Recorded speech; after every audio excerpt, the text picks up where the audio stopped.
I thought I'd put this impeachment issue in the context it needed to be put in yesterday at some great length. But apparently not, because otherwise bright people are saying very stupid things. So I'm going to put on a class today. Kind of class you won't hear anywhere else. That'll be entertaining. I think it'll be interesting and substantive, and you'll have a lot of new information, since these issues fly around, and you'll know how ignorant so many people are. I mean, Paul Ryan said today, and he's in the Republican leadership, that if Obama signs an executive order giving, in essence, amnesty to 5 or 6 million people, that's not an impeachable offense. Now, this audience, as I say, is the smartest audience of all audiences.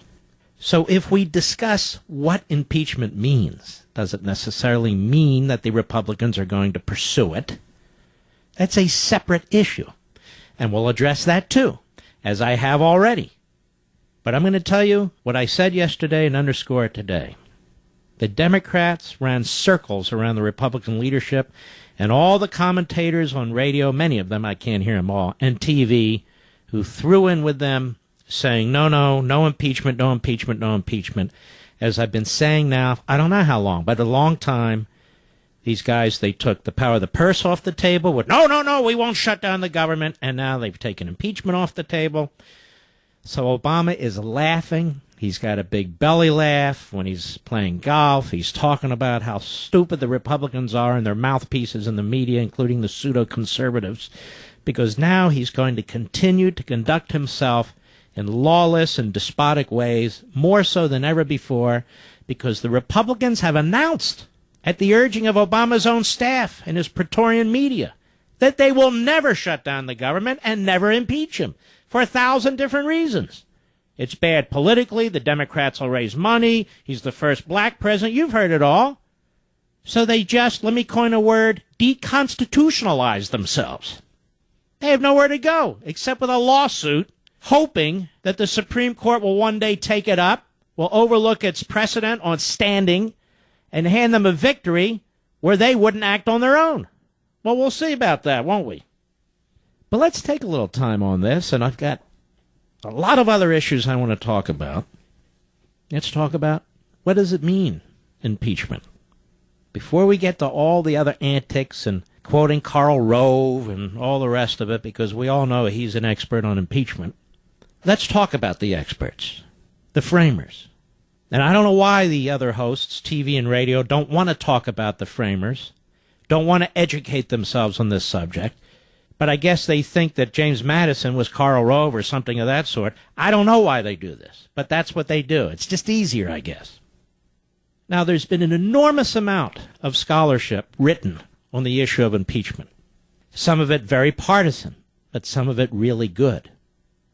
So I thought I'd look at the House Judiciary Committee in 1974 after Watergate. What did they have to say? They were controlled by liberal Democrats.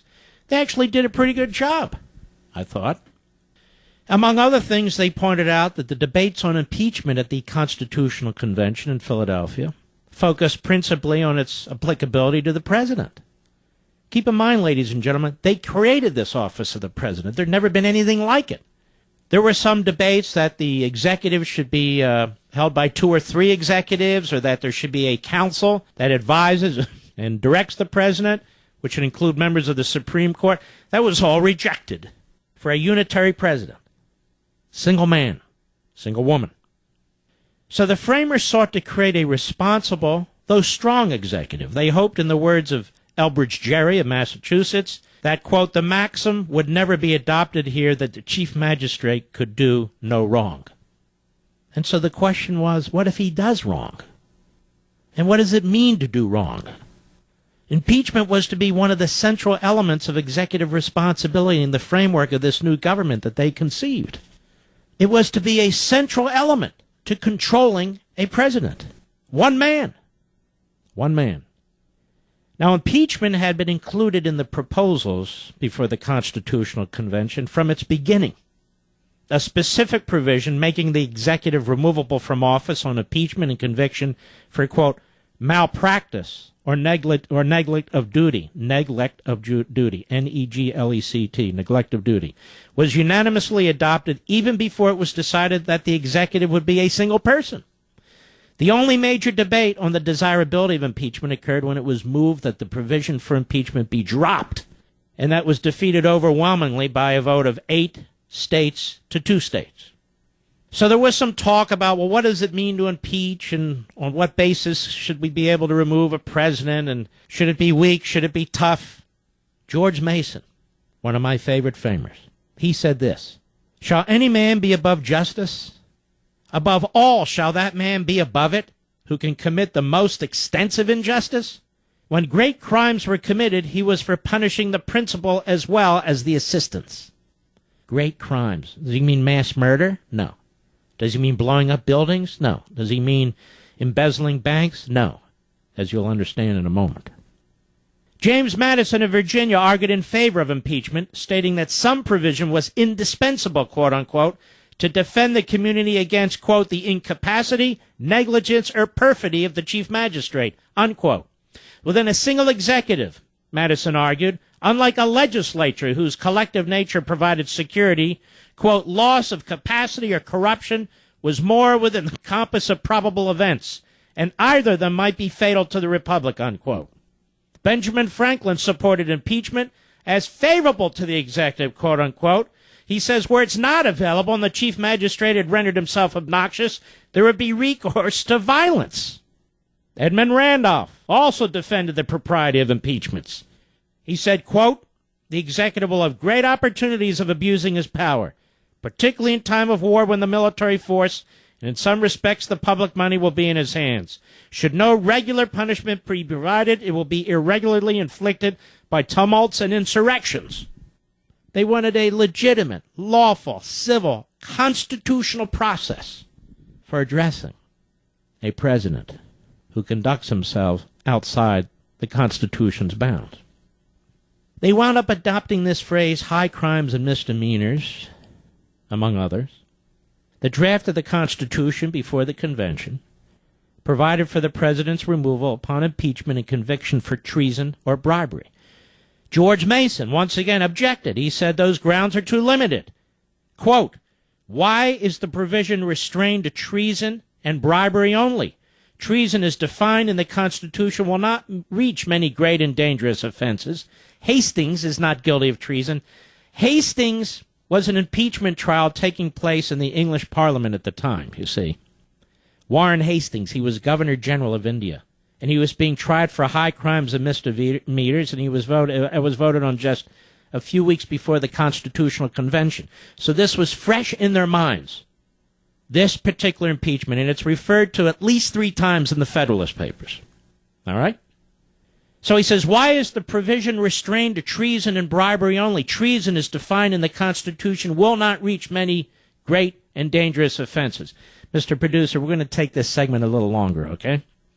Mason then moved to add the word maladministration to the other 2 grounds. Maladministration was a term used in 6 of the 13 state constitutions as grounds for impeachment, including in Virginia.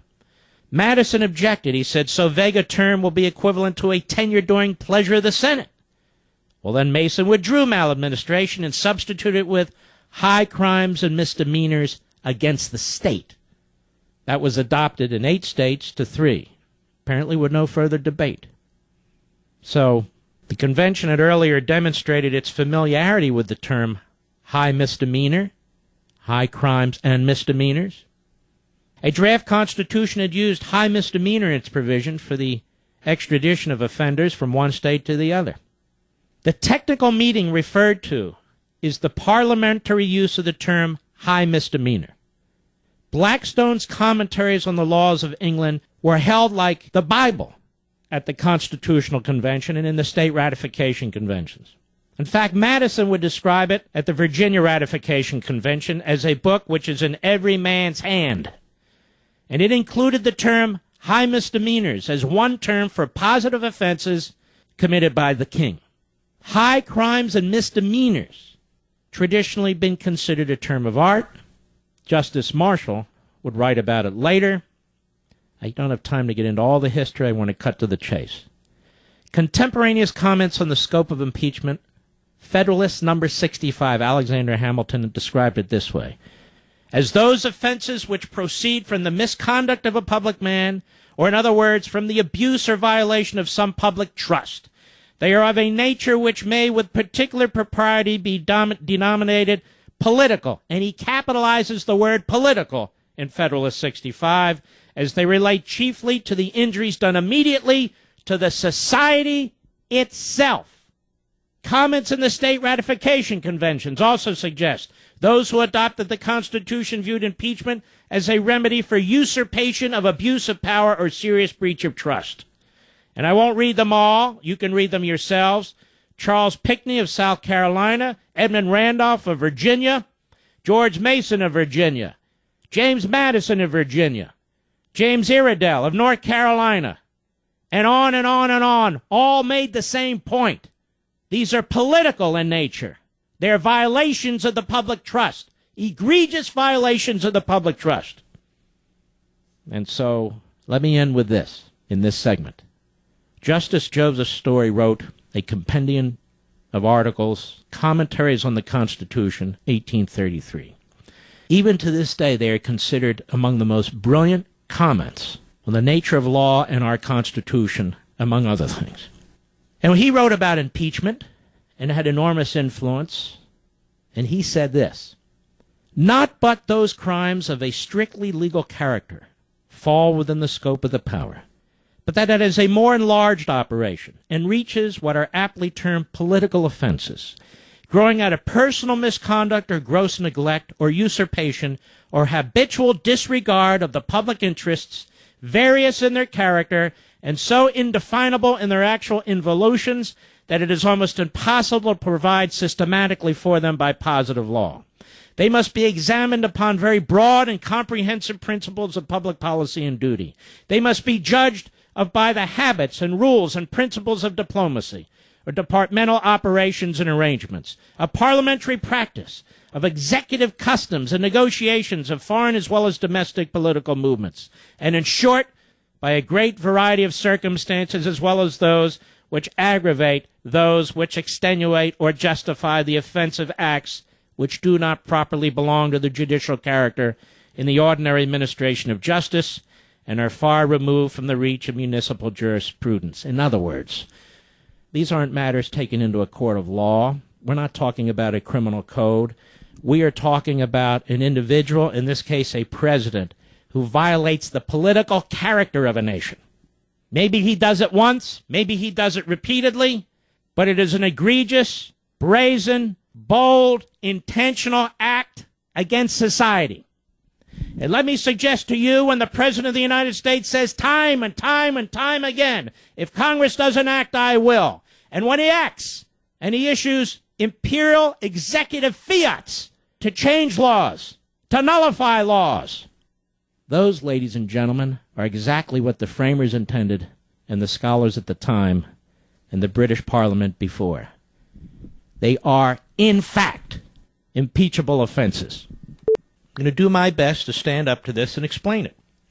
What I reject completely and unequivocally is now the attempt to dumb down another part of the Constitution, which the Democrats do all the time, but the Republicans are doing, and their mouthpieces in the media.